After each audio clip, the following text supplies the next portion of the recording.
గౌరవనీయులు పెద్దలు కూర్చోండి పెద్దలు ఈరోజు 400 కిలోమీటర్లు మీ అంతటా మీరుగా స్వచ్ఛందంగా ప్రయాణం చేసి ఇక్కడికి విచ్చేసిన మా సిర్పూర్ కాగజ్ నగర్ ఆడబిడ్డలకు, ఎందుకంటే అన్నదమ్ములు అంటే ఏ అంగేసుకుంటే అంగేసుకొని బండెక్కి వచ్చేయచ్చు, కానీ ఆడబిడ్డలు కూడా 400 కిలోమీటర్లు ప్రయాణం చేసి వచ్చారంటే ప్రత్యేకంగా మా ఆడబిడ్డలకు, అదేవిధంగా మరి ఏమిచ్చి తీర్చుకోగలుగుతామో మీ రుణం తెలియదు, కానీ రూపాయి ఇవ్వకపోయినా ఇవాళ నా చేతిలో అధికారం లేకపోయినా అక్కడి నుంచి ఇక్కడి వరకు ఆర్ఎస్ ప్రవీణ్ కుమార్ మీద ప్రేమతో, కేసీఆర్ మీద ప్రేమతో, గులాబీ జెండా మీద ప్రేమతో ఇంత దూరం ఇచ్చేసిన మీ అందరికీ కూడా పేరు పేరున మా అన్నదమ్ములకు కూడా శిరస్సు వంచి హృదయపూర్వకంగా నమస్కారాలు.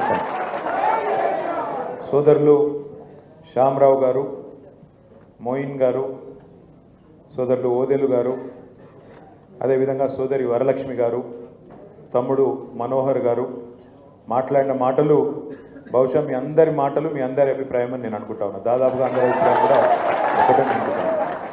మీ అందరికీ నేను ఇచ్చే మాట ఏంటి అంటే, అప్పుడప్పుడు సూర్యుడు కూడా మబ్బుల చాటుపోతాడు, కానీ మళ్ళీ తిరిగి సూర్యుడు మబ్బుల చాటు నుంచి బయటికి వస్తాడు.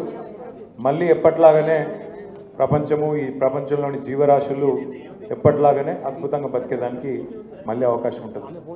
తాత్కాలికంగా మన చంద్రుడు కూడా మబ్బుల సటుకుపోయింది మన కేసీఆర్ గారు, కానీ మీ అందరికి నేను ఇచ్చే మాట ఏంటి అంటే, మీ దయతో, మీ ఆశీర్వాదంతో, మీ త్యాగ నిరతితో, మీ సంకల్ప బలంతో తిరిగి తప్పకుండా మన ప్రభుత్వం వస్తుంది. కేసీఆర్ గారు తిరిగి ముఖ్యమంత్రి అవుతారు. తప్పకుండా నేను మీకు ఇచ్చే మాట, ఆర్ఎస్ ప్రవీణ్ కుమార్ గారు మీకు అండగా ఉన్నతమైన స్థానంలో మన ప్రభుత్వంలో ఉంటారు. మీరు భయపడవలసిన మాట కానీ ఉన్నతమైన స్థానంలో ఉంటారు. మీరు కూర్చోండి, ఉన్నతమైన స్థానంలోనే ఉంటారు. మీకు ఇవాళ ఎట్లా అండగా ఉన్నాడో మళ్ళీ మన ప్రభుత్వం వచ్చిన తర్వాత కూడా అంతే గొప్పగా, అంతకంటే గొప్పగా అండగా ఉంటారు.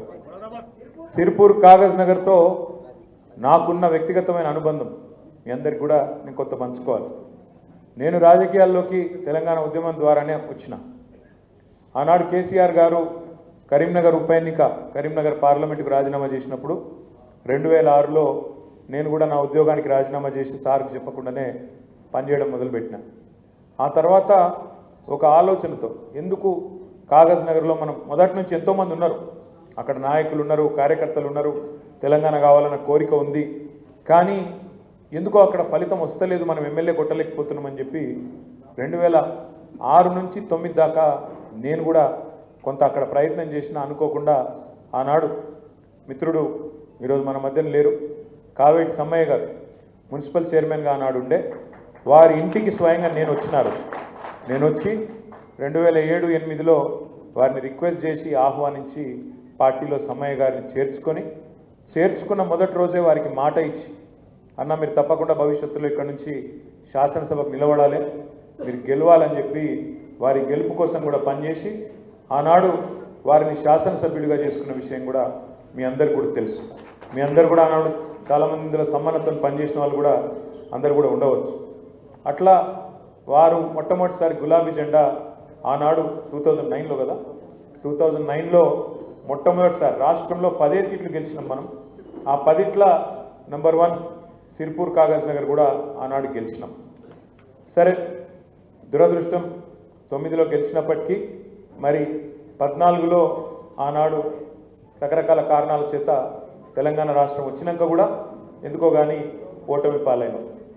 ఓటమి పాలైన తర్వాత ఆనాడు అక్కడ వేరే పార్టీ నుంచి గెలిచిన ఒక అభ్యర్థి మన పార్టీలోకి వచ్చి పనిచేస్తానంటే, ఇక అప్పుడు రాజకీయ పునరేకీకరణ, స్థిరమైన ప్రభుత్వం ఉండాలి, తెలంగాణ ఫెయిల్ కావద్దు, ఎందుకంటే తక్కువ మెజారిటీ ఉంటే ఆయన దెబ్బనేమన్నా కింద మీద అయితే మరి మళ్ళా నష్టం అవుతుంది, తెలంగాణ ఒక విఫల ప్రయోగం అంటారు, దేశం ముందు నవ్వటం ముంగట జారిపడ్డట్టు కావద్దు అని చెప్పి ఆనాడు గెలిచిన ఎమ్మెల్యేలు అక్కడ నిర్మల్లో, కాగజ్ నగర్లో ఇద్దరు గెలిస్తే వాళ్ళిద్దరు మనతో కలిసి వస్తామంటే కలుపుకున్నాం. ఇక తర్వాత కలుపుకున్నాం కాబట్టి, మాట ఇచ్చినాం కాబట్టి రెండోసారి కూడా సార్ టికెట్ ఇచ్చిండు. మరి మీ అందరికి తెలుసు, కాగజ్ నగర్లో ఉన్నదే ఒక పరిశ్రమ, సిర్పూర్ కాగజ్ నగర్ పేపర్ మిల్. కాగజ్ నగర్ మీద ఉన్న ప్రేమతో, ఎందుకంటే నేను కూడా తిరిగిన మీ కాగజ్ నగర్లో సంబంధం ఉన్నప్పుడు, మీ బంగ్లా క్యాంప్ చూసిన, అక్కడ బంగ్లా క్యాంపులో నిజంగా కాగజ్ నగర్ చాలా విశిష్టమైన వైవిధ్యమైన నియోజకవర్గం. ఒక రకంగా చెప్పాలంటే హైదరాబాద్లోనే భారతదేశంలోని అన్ని ప్రాంతాల వాళ్ళు ఉంటారని మనం అనుకుంటాం. కానీ కాగజ్ నగర్లో అన్ని కులాలు, అన్ని మతాలు, అన్ని ప్రాంతాల వాళ్ళు, దేశంలోని అన్ని ప్రాంతాల వాళ్ళు కూడా దాదాపుగా ఉన్నారు. అక్కడ ఉన్న మీ పరిశ్రమ వల్ల కానీ లేదా బంగ్లాదేశ్ యుద్ధం తర్వాత జరిగిన పరిణామాల్లో కానీ రకరకాలుగా మరి అక్కడికి వచ్చి స్థిరపడి ఒక మినీ భారతదేశం మాదిరిగా అన్ని కులాలకు, అన్ని మతాలకు, అన్ని ప్రాంతాలకు మరి నెలవుగా ఉన్నది మీ సిర్పూర్ కాగజ్ నగర్ నియోజకవర్గం. ఇంకొక విశిష్టత ఏమంటే మీరు ఇక్కడ నుంచి 400 కిలోమీటర్ల దూరం, అంటే ఇటు ఆదిలాబాద్ ఎంత దూరమో అటు మీరంత దూరం, ఆడికెళ్ళికి రావడమే పెద్ద ప్రయాస. అట్లాంటి సిర్పూర్ కాగజ్ నగర్లో ఉన్న ఒక్క పరిశ్రమను తెరిపించాలి అని కేసీఆర్ గారు ఆదేశిస్తే ఎంబడబడి ఒకసారి కాదు ఎక్కడెక్కడికో బొంబాయికి, కలకత్తాకు పోయి వాళ్ళని పట్టుకొని వీళ్ళని పట్టుకొని ఆఖరికి రాయితీలు ఇస్తాం, ఇది ఇస్తాం, అది ఇస్తాం అని చెప్పి ఆ జేకే వాళ్ళని నొప్పించుకొని తీసుకొచ్చి మళ్ళీ తిరిగి పరిశ్రమను ప్రారంభించినాం. పరిశ్రమను ప్రారంభించడమే కాదు, మీ దగ్గర దయగాం కానీ, బెజ్జూర్ కానీ, కౌటాల కానీ ఏ మండలాలు అవుతున్నాయో సుదూర ప్రాంతాల్లో, ఇందాక వరలక్ష్మక్క మాట్లాడుతూ ఒక మాట అన్నది, మాకు అభివృద్ధి జరగలేదు అని. అక్క కొంత జరిగింది, ఇంకా కొంత జరిగేది ఉన్నదని బాగుంటుంది. అసలే జరగలేదంటే ఎత్తేసినట్టుంటే కూడా బాగుంటుంది. మనమే 10 ఏళ్ళు ప్రభుత్వాన్ని నడిపినాం. మీ దగ్గర బ్రిడ్జిలు నాకు యాదుకున్నది, అసలే జరగలేదని కరెక్ట్ కాదు. మీ దగ్గర వాగులు ఎక్కువ, వంకలు ఎక్కువ, డొంకలు ఎక్కువ, కాబట్టి ఎన్ని కట్టినా తక్కువనే. కొంత అయింది, ఇంకా కొంత కావాలి. సరే నువ్వు అన్నట్టు సగం జరిగింది, సగం జరగలేదు, లేదా చారణ జరిగింది, ఇంకా బారణ జరగాలని జరిగేది ఉన్నది. ఇవాళ మీకు ఆర్ఎస్ ప్రవీణ్ కుమార్ గారి రూపంలో మరి మన పార్టీని కొంతమంది వదిలిపెట్టి పోయినా, ఎందుకంటే ప్రతి పార్టీలో 2 రకాల వ్యక్తులు ఉంటారు. పోరాటవాదులు ఉంటారు, ఏది ఏమైనా సరే మా పార్టీ నా పార్టీ, కింద పడ్డా మీద పడ్డా, గెలిచినా గెలవకపోయినా, అధికారంలో ఉన్నా ప్రతిపక్షంలో ఉన్నా, కష్టంలో ఉన్నా సుఖంలో ఉన్నా నా పార్టీ ఇదే, నా జెండా ఇదే అనేవాళ్ళు పోరాటవాదులు. ఇక కొంతమంది అవకాశవాదులు ఉంటారు, ఎటు మోకా ఉంటే అటు దుంకి, ఇటుంటే ఇటు అధికారం, అటుంటే అటు పోయేటోళ్ళు కూడా ఉంటారు. కాబట్టి వాళ్ళ గురించి ఎక్కువ ఆలోచించి నెత్తి ఖరాబ్ చేసుకోవాల్సిన అవసరం కానీ ఇంకోటి కానీ లేదు. ఇలా మీకు అండగా సోదరులు, పెద్దలు, గౌరవనీయులు, మనం ప్రతిపక్షంలో ఉంటే మనకు ధైర్యాన్ని ఇస్తూ ఇచ్చేసిన అడిషనల్ డీజీపీగా పనిచేసిన ఆర్ఎస్ ప్రవీణ్ కుమార్ గారు. నేను ఆర్ఎస్ ప్రవీణ్ అన్నను గతంలో కూడా తెలుసు, కానీ ఇంత బాగా తెలియదు. ఈ 9 నెలల కాలంలో వారిని దగ్గర నుంచి చూసిన ఒకటి మాత్రం నేను ఖచ్చితంగా చెప్పగలుగుతాను. ఇవాళ ఆర్ఎస్ ప్రవీణ్ కుమార్ గారు కానీ నేను కానీ మా ఆలోచన విధానం, తెలంగాణ పట్ల, తెలంగాణ సమాజం పట్ల మాకున్న అవగాహన దాదాపు చాలా విషయాల్లో భావసారూప్యత 100% ఉన్నది. భవిష్యత్ తెలంగాణ ఎట్లుండాలి, భవిష్యత్ తెలంగాణ ఎట్లుండాలి, ఇక్కడ ఉన్న పరిస్థితుల్లో భారతదేశానికి దిక్సూచిగా తెలంగాణను ఎట్లా నిలబెట్టాలనే ఒక కమిట్మెంటు, ఒక తపన వారిలో ఉన్నది. నేను అడిగిన ఆర్ఎస్ ప్రవీణ్ అన్నను మన పార్టీలో చేరే టైంలో, అన్నా మరి అవతల కాంగ్రెస్ వాళ్ళు రేవంత్ రెడ్డి బంపర్ ఆఫర్లు ఇస్తాడు నీకు, నువ్వు వస్తే వెంటనే నీకు క్యాబినెట్ ర్యాంక్ ఇస్తా అంటున్నాడు, వస్తే వెంటనే నిన్ను టీఎస్పీఎస్సీ చైర్మన్ చేస్తా అంటున్నాడు, నువ్వు రాగానే అవసరమైతే పార్లమెంట్ టికెట్ ఇస్తా అంటున్నాడు. మరి వాడు అధికార పార్టీ, ఇంకా 5 ఏళ్ళు ఉంటాడు, మరి ఎందుకన్నా ఈ నిర్ణయం తీసుకుంటున్నావు అని అడిగిన. ఆయన ఒక్కటే మాట చెప్పిండు నాకు. ఆయన అన్నది ఏంటి అంటే, అన్న నాకు అధికారం కాదన్న ఇంపార్టెంటు, నేను నిజంగా చెప్తున్నా, సిన్సియర్గా చెప్తున్నా. సరే గతహ నేను ఆనాడు బహుజనవాదం ఎత్తుకొని నేను బయలుదేరిన, ఇప్పుడు కూడా నేను బహుజనవాదంలో ఖచ్చితంగా ఉంటా, ఖచ్చితంగా రేపు కూడా ఉంటా. కానీ బహుజనులకు కూడా న్యాయం చేయగలిగిన నాయకత్వ సత్తా ఖచ్చితంగా టీఆర్ఎస్ పార్టీకి ఉంది, కేసీఆర్కి ఉందని నమ్ముతున్నా. అందుకే నేను వస్తున్నా, అధికార పార్టీ పిలుస్తున్నా, అది వదులుకొని నీ దగ్గరకు వస్తున్నా అంటే, నేను వారికి ఇచ్చిన మాట కూడా ఏంటంటే, అన్న నీలాంటి నాయకుడు ఉండాలి, తప్పకుండా నిన్ను చట్టసభలకు పంపే ప్రయత్నం బలంగా పార్టీ చేస్తుందని చెప్పి వారికి నాగర్ కర్నూలు పార్లమెంట్ నుంచి మనం పోటీ చేసినాం, కష్టపడ్డాం, 3,30,000 ఓట్ల దాకా తెచ్చుకున్నాం. సరే నేను అనుకున్నా, అన్న గొంతు పార్లమెంట్లో వినబడితే బ్రహ్మాండంగా ఉంటుంది, ఒక చదువుకున్న మేధావి తెలంగాణకు ప్రాతినిధ్యం వహిస్తే బాగానే ఉంటుంది అనుకున్నాం. మరి అనుకున్న దానికి భిన్నంగా కొంత జరిగింది. 8 సీట్లు కాంగ్రెస్ గెలిచింది, 8 సీట్లు బీజేపీ గెలిచింది పార్లమెంట్లో. కానీ తెలంగాణకు వచ్చింది ఏంది, గణితం నేర్చుకున్నారా మీరందరూ మ్యాథ్స్ చిన్నప్పుడు? 8 + 8 ఎంత? 8 + 8 ఎంత? 16. చిన్నప్పుడు మనకు లెక్కల పంతులు చెప్పింది 16. కానీ వాస్తవం ఏంటంటే తెలంగాణ విషయంలో మాత్రం 8 + 8 ఎంత? 0. 8 మంది వాళ్ళు, 8 మంది వీళ్ళు. జోగి రాసుకుంటే బూడిద రాలిందని వాడు గెలిచి పీకింది లేదు, వీడు గెలిచి పీకింది లేదు, వచ్చింది మాత్రం తెలంగాణకు గుండు 0. అందుకే ఒక కోరిక ఉండే, మన్నంలో ఒక 5-6 ఉంటే పార్లమెంట్లో మన ఇలా నిన్న పాలమూరు రంగారెడ్డి ఎత్తిపోతల పథకానికి మేము జాతీయ హోదా ఇయ్యం అని చెప్పేసింది కేంద్ర ప్రభుత్వం. ఇవాళ 8 మంది వాళ్ళు 8 మంది వీళ్ళు, కానీ ఒక్కరు నోరు మెదిపినరా? కేంద్ర బడ్జెట్లో రూపాయి రాలే, ఒక్కరు నోరు మెదిపినరా? కానీ అదే గులాబీ దండు అక్కడ ఉంటే, అదే ఆర్ఎస్ ప్రవీణన్ లాంటి ఎంపీ అక్కడ ఉంటే ఎట్లుంటుండే? ఇలా అక్కడ గర్జిస్తుంటిమి, నిలదీస్తుంటిమి, కొట్లాడుతుంటిమి, ఎట్లా ఇయ్యమని చెప్పి అక్కడ అవసరమైతే గల్లబట్టి అడుగుతుంటిమి. గది తెలంగాణ గలం, తెలంగాణ బలం, తెలంగాణ దళం, మన గులాబీ జెండా, గులాబీ కండువా. అందుకే మీ అందరికి నేను మనస్ఫూర్తిగా మాటిస్తా ఉన్నా, ఆర్ఎస్ ప్రవీణ్ గారి నాయకత్వంలో మీరు రేపు స్థానిక సంస్థల ఎన్నికల్లో ముందుగా మీరు కొట్టాల్సింది. ఎందుకంటే ఇంకా 4 ఏళ్ళు ఇంకా ముంగట్టున్నది పోరాటం. ముందు కొట్టాల్సింది ఇప్పుడు స్థానిక సంస్థల ఎన్నికలు. దయచేసి నేను మిమ్మల్ని రిక్వెస్ట్ చేస్తా ఉన్నా, ముందు ప్రవీణ్ అన్నని ఇప్పుడు అక్కడ పంపుతాం మళ్ళొక్కసారి.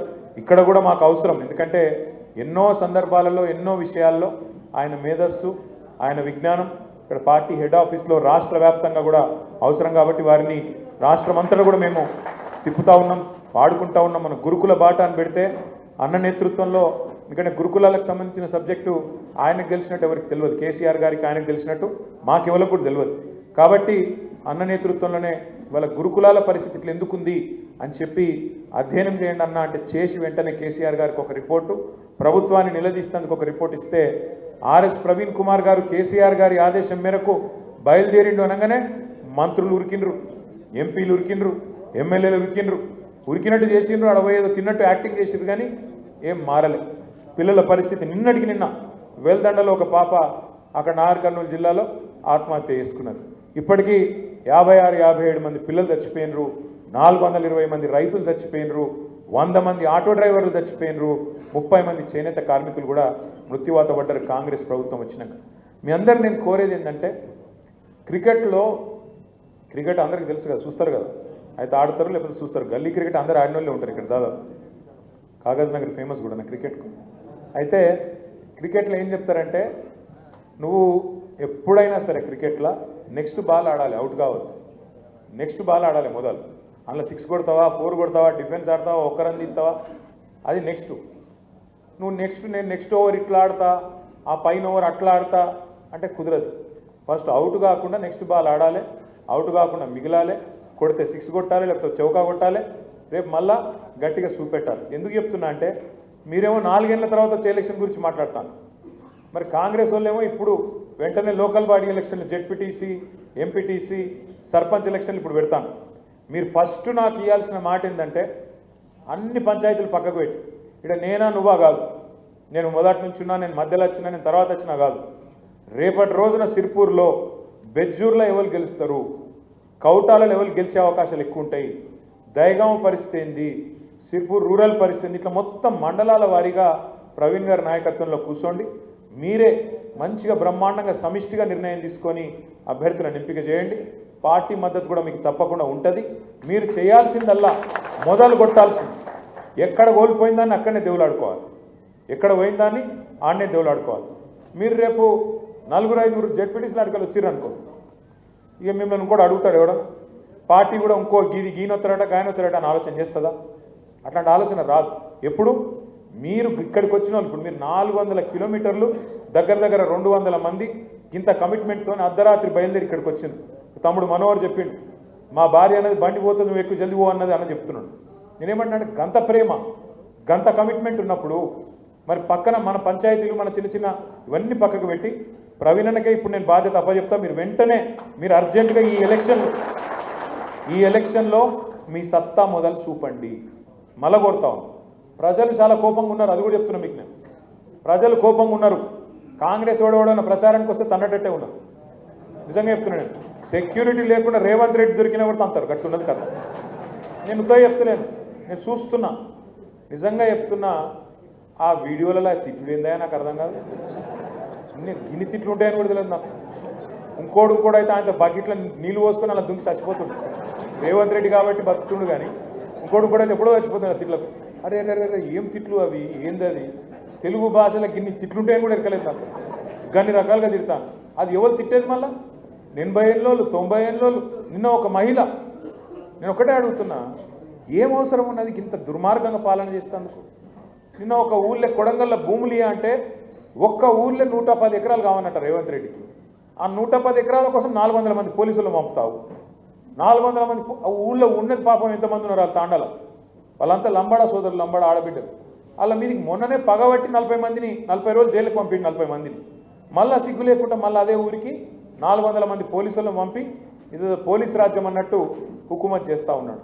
ఇంకోవైపు నిన్న ఇక్కడ ఒక చెప్పుల దుకాణం కొట్టుకునేటోళ్ళు నాచారంలో, ఇంకొక ఆమె ఒక చిన్న పాల దుకాణం, పాల డబ్బా, దుకాణం కూడా కాదు డబ్బా, డబ్బా మీద పడ్డాడు. అంటే ఇక పేదోళ్ళు బతకద్దా తెలంగాణలో? 10 ఏళ్ళు కేసీఆర్ గారికి ఇట్లాంటి గలీజ్ పనులు ఏమైనా చేసిండా? పేదోళ్ళు కడుపులో పెట్టుకొని చూసుకున్నాడు. రైతుకు టైంకు పైసలు ఇచ్చిండు. కరోనా వచ్చినా ఏమొచ్చినా రైతును కడుపులో పెట్టుకొని చూసుకున్నాడు. పేదవాడి సంక్షేమం చూసిండు. కళ్యాణ లక్ష్మి ఆగకుండా చూసిండు. మీకు నెల నెల వచ్చే పెన్షన్ పైసలు ఆగకుండా చూసిండు.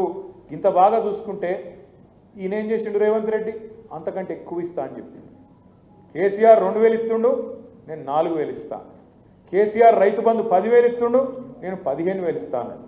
కేసీఆర్ కళ్యాణ లక్ష్మి 1,00,000 ఇస్తుండు, మీదికెళ్ళి తులం బంగారం ఇస్తా అని చెప్పిండు. కేసీఆర్ బిడ్డ ఉడేటప్పుడు ఇస్తాడు కళ్యాణ లక్ష్మి, నేను నువ్వు లగ్నపత్రిక పెట్టుకోగానే ఇస్తా అన్నాడు.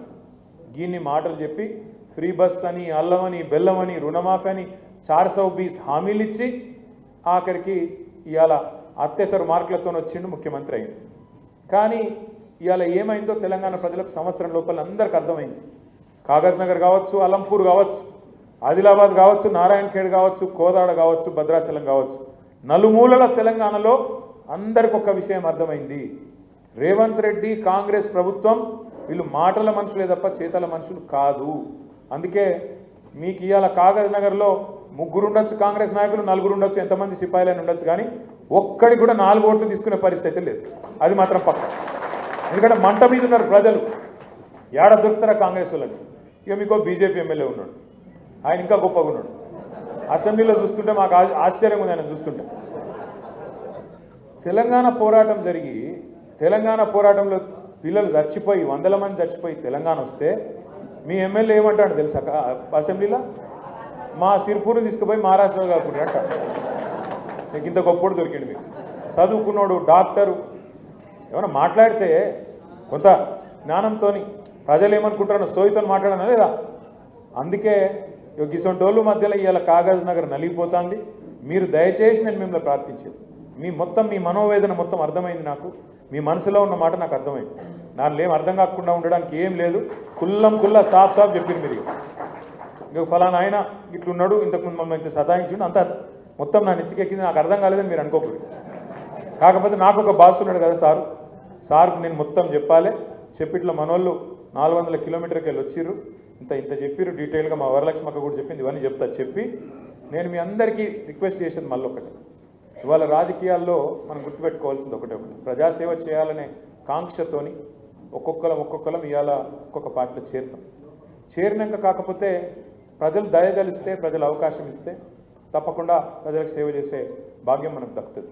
10 ఏళ్ళు ప్రజలు మనకు అవకాశం ఇచ్చింది, ప్రభుత్వాన్ని నడుపుమన్నారు. సరే ఇవాళ కారణం ఏదైనప్పటికీ కాంగ్రెస్కు 5 ఏళ్ళు నడుపుమని అవకాశం ఇచ్చింది. వాళ్ళు సంవత్సరం లోపలనే అడ్డం పట్టేట్టు పరిస్థితి తెచ్చుకున్నారు. కానీ ఆ వ్యతిరేకత ఏదైతే ఉందో ఇవాళ కాంగ్రెస్ పార్టీ మీద, దాన్ని కనుక మనం ఇవాళ రేపటి లోకల్ బాడీ ఎన్నికల్లో చూపెట్టలేకపోతే, కాగజ్ నగర్లో మళ్ళీ ఒకవేళ పొరపాటున మనం గెలవకపోతే ఏం జరుగుతుంది? రేపు ఏమనుకుంటారు? వీళ్ళంతా గీడికి వచ్చిరు, కొంతమంది చెప్పిర్రు, కానీ వాస్తవం అట్లా లేదు క్షేత్రస్థాయిలో పరిస్థితి అనే అవకాశం దొరుకుతుంది, సందు దొరుకుతుంది. ఆ సందు ఇవ్వద్దంటే ఏం చేయాలంటే మీరు దయచేసి ఏ మండలపోలో ఆ మండలం ఎంత కమిట్మెంట్తోనైతే గీడి దాకా వచ్చిండ్రో అంతే కమిట్మెంట్తో ఏ మండలంలో ఆ మండలం ఎవరు నిలబడ్డా సరే, నిలబడేది ఒకరికే వస్తుంది, టికెట్ ఒకరికే వస్తుంది. ఎమ్మెల్యే టికెట్ ఒకరికి వస్తే మనం 1000 మందిని కష్టపడితే ఆయన ఎమ్మెల్యే అవుతాడు. ఆ ఒక్కలకు టికెట్ వచ్చినా నాకు వచ్చింది అనుకొని మనం కొట్లాడితేనే రేపు జెడ్పీటీసీ అయినా ఎంపీ పైన మనం గెలుస్తాం. లేకపోతే మళ్ళా కప్పల తక్కడి లెక్క ఒకరు పైపోతున్నాడు, ఇంకోటి గుంజులు మూలు పెట్టిండు అనుకో, మళ్ళీ డంబడతాం, నవ్వేటోళ్ళం కూడా జారిపడ్డట్టు అవుతుంది. ఎవరైతే మరి ఇవాళ మనం ఓడిపోవాలని కోరుకుంటున్నారో, ఎవరైతే మనం గెలవద్దని కోరుకుంటున్నారో, ఎవరైతే ప్రవీణ్ కుమార్ అక్కడికి రావద్దని కోరుకుంటున్నారో, మరి వాళ్ళని నెగ్గేటట్టు మీరు చూస్తారా లేదా? దయచేసి ఆలోచించండి. నా ప్రార్థన మీ అందరితో. నాకు మళ్ళా మీకు చెప్తా ఉన్నా, ఖచ్చితంగా రాబోయే రోజుల్లో మళ్ళీ కేసీఆర్ గారు ముఖ్యమంత్రి అవుతారు. ప్రవీణ్ కుమార్ గారు కూడా ఉన్నతమైన స్థాయిలో, మీకు అత్యంత ఉన్నతమైన స్థాయిలో మీకు తప్పకుండా సేవలు అందిస్తారు. మీరు కాకపోతే ఇక్కడికి వచ్చి చూపెట్టిన కమిట్మెంట్ స్ఫూర్తి ఏదైతుందో రేపు మీరు స్థానిక సంస్థల ఎన్నికల్లో అన్న నాయకత్వంలో కూర్చోండి, మంచిగా బ్రహ్మాండంగా కమిటీలు వేసుకొని అదే పర్ఫార్మెన్స్, ఈ జోషు, ఈ కథ ఇప్పుడు నా మీద చూపెట్టిన ఏదైతే ఉన్నదో ఆవేశం అంతా ఆగబట్టుకున్న ఆవేశం అంతా అవుతుందో రాత్రంతా నిద్రలేనట్టుంది. అందుకే కొద్దిగా ఆవేశం కూడా ఉంది. నేను మీ అందరితో ఇంకొకటి, మీరు పోయే ముందు మన క్యాంటీన్లోనే అందరు దయచేసి భోజనం చేసుకోవాలి. నేను కూడా వస్తాను, మా వికారాబాద్ సోదరులు కూడా ఉన్నారు, వాళ్ళని పంపించి వస్తా. నేను కూడా వచ్చి మీతో పాటు భోజనం చేస్తా, తర్వాతనే పోతుంది. దయచేసి నేను మళ్ళొక్కసారి కోరుతున్నా, ప్రవీణ్ అన్నను మళ్ళీ చెప్తున్నా మీకు నేను అద్భుతంగా, ఎందుకంటే ఇంత కష్టకాలంలో నమ్మి కేసీఆర్ నాయకత్వాన్ని నమ్మి వచ్చిన అన్నను మనం తప్పకుండా మీరు ఎట్లయితే కాపాడుకుంటారో, గుండెలో పెట్టుకుంటారో అంతకంటే గొప్పగా చూసుకునే బాధ్యత నాది. కానీ మిమ్మల్ని కూడా కాపాడుకోవాలి, కాగజ్ నగర్ను కూడా కాపాడుకోవాలని ఆయన తపన ఏదైతే ఉన్నదో దాన్ని కూడా నిజం చేయాలంటే రేపు ఎంపీటీసీ, జెడ్పీటీసీ ఎన్నికల్లో, కౌన్సిలర్ ఎన్నికల్లో, సర్పంచ్ ఎన్నికల్లో మీ సత్తా చూపెట్టండి. గులాబీ జెండా కొత్తది కాదు, కారు గుర్తు కొత్తది కాదు, కేసీఆర్ కొత్తది కాదు. ప్లస్ ఇలా కాంగ్రెస్ వాళ్ళ మీద, బీజేపీ వాళ్ళ మీద ఇక్కడ దాకా కోపం ఉంది. మనం కరెక్ట్గా కలిసికట్టుగా కొట్లాడితే, ఇవి 5 ఏళ్ళు అలగలగుంటేనేమో ఇరిసిపారేయచ్చు. ఇట్లా ఒక్కసారి పిడికిలు బిగిస్తే, గట్టిగా గుద్దితే కాంగ్రెస్ వాడు, బీజేపీ వాడు కాగజ్ నగర్లో మాయమవుతారు. ఆ శక్తి మీకుంది. శక్తి మీ దగ్గర పెట్టుకొని నన్ను వచ్చి ఇక్కడ డామ్ డూమ్ అంటే నడవదు. మీరు గట్టిగా గుద్ది 6 మండలాలు 7 మండలాలు 6 గెలిపించుకరాని ఇదే భవన్లో కూర్చొని మీరు ఏం చేయాలనో చేద్దాం. రాజకీయం అంతా కాగజ్ నగర్ది, మీరు నిర్ణయించండి. నేను నిర్ణయించడు కాదు, పార్టీ నిర్ణయించడు కాదు. మీరు గట్టిగా అనుకుంటే, ఎక్కడోళ్ళు అక్కడ తగులుకుంటే ఇంతకంటే పెద్ద సైన్యం కూడా అవసరం లేదు. వాస్తవం చెప్పానంటే గంగి గోవు పాలు గరిటెడైనను చాలు. అర్థమైందా? గంగి గోవు పాలు తక్కువనే ఉండొచ్చు కాక, గట్టిగా పనిచేసే వాళ్ళు, కమిట్మెంట్ ఉన్న వాళ్ళు కొంతమంది ఉన్నా చాలు. ఇప్పుడు మోయిన్ చెప్పిండు, 25 ఏళ్ళు కింద పడ్డా మీద పడ్డా నేను ఇళ్ళనే ఉన్నా, ఎక్కడికి పోలేదన్నా, పార్టీ ఆపోజిషన్లో ఉన్నా, పొజిషన్లో ఉన్నా, ఏ పొజిషన్లో ఉన్నా ఇక్కడనే ఉన్నా, నాకు పార్టీతో నేను లాభం కాలేదన్నాడు. నేను అడిగిన, ఏం చేస్తావు మోయిన్ అని? ఏం చేస్తావంటే, అన్న నేను ఒక ఫ్లై యాష్ నడుపుకుంటా, నాకు నెలకు 20-25 వేలు వస్తాయి, అందులోకెళ్ళే పార్టీకి కూడా ఖర్చు పెడతా, కుటుంబాన్ని కూడా కాపాడుకుంటున్నా అని చెప్పిండు. ఒక గిసొంటోళ్ళు ఉన్నాక, అంటే ఆయన ఒక్కని పేరు చెప్తున్నా అనుకోకరి, అక్కడ చాంద్ ఉన్నాడు, ఇంకా చాలామంది ఉన్నారు, ఇంకా శ్యామరావు ఉన్నాడు, ఇంకా చాలామంది పెద్ద వాళ్ళు ఉన్నారు. ఇట్లా ఉన్న కమిట్మెంట్ ఉన్న నాయకులు కొద్దిమంది ఉన్నా మనకు ఫలితం వస్తుంది. దయచేసి ఫలితం దిశగా ప్రయత్నం చేయండి. ప్రవీణ్ అన్నను, కాగజ్ నగర్ను 100% రాజకీయంగా కరెక్ట్ నిర్ణయం తీసుకొని కరెక్ట్గా ముందుకు తీసుకుపోయే బాధ్యత సార్తో చర్చించిన తర్వాత నాది అని చెప్పి కూడా మీకు తప్పకుండా మీకు ప్రార్థన చేస్తూ, ముందుగా మీరు 7 మండలాల్లో మీరు గెలిచి చూపెడితే ఆటోమేటిక్గా అన్ని దర్వాజాలు బంద్ అవుతాయి. నన్ను చెప్పమంటుండు, అన్ని దర్వాజాలు అందరికి బంద్ అవుతాయి. మీరు పని చేసి చూపెట్టరు మొదలు. నాకు జై తెలంగాణ. వాళ్ళు పాపం వికారాబాద్లు కూడా వెయిట్ చేస్తాను. మీరు కూడా 400 కిలోమీటర్లు పోవాలి. అందరు భోజనం చేసి పోవాలి. ఒకరిని కూర్చోండి ఫోటోలు దిగుదాం, కూర్చోండి. మీరు ఆగమాగం చేయకూర్రి. మరి మండలాల వారికి వెళ్తామా ఎట్లా? Thank you. జై తెలంగాణ.